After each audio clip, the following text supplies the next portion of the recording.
આપનો પરિચય? વિનોદ રમેશભાઈ સોલંકી, પૂર્વ પ્રમુખ રાણપુર તાલુકા પંચાયત અને સદસ્ય તાલુકા પંચાયત રાણપુર. બીબી જીરામજી યોજના અંતર્ગત આજે પ્રેસ કોન્ફરન્સ શું કહેતો શું વિગત?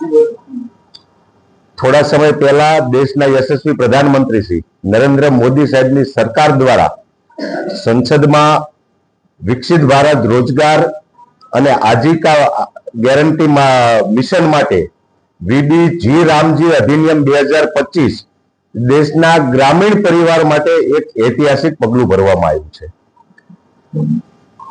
વીબીજી રામજી યોજના એ દેશના કરોડો પરિવારને આવનારા સમયમાં ખૂબ જ કામદાર નીવડવાની છે. ત્યારે આ વીબીજી રામજી યોજનાની અંદર ગ્રામીણ વિસ્તારની સુખાકારી માટેના તમામ કામો આમાં આવરી લેવામાં આવ્યા છે.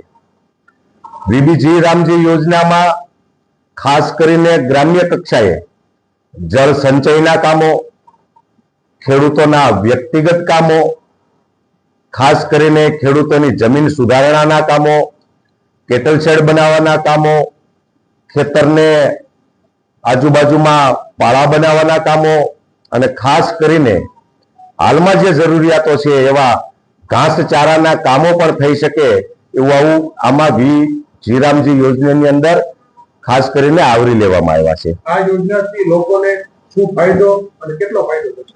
ખાસ કરીને પહેલા મનરેગા 2005માં જ્યારે આયોજનમાં લેવામાં આવ્યું હતું ત્યારે એમાં 100 દિવસની રોજગારી આપવામાં આવતી. આ વિકસિત ભારત જી રામજી યોજનાની અંદર 125 દિવસની રોજગારી આપવામાં આવશે. પહેલા મનરેગાની અંદર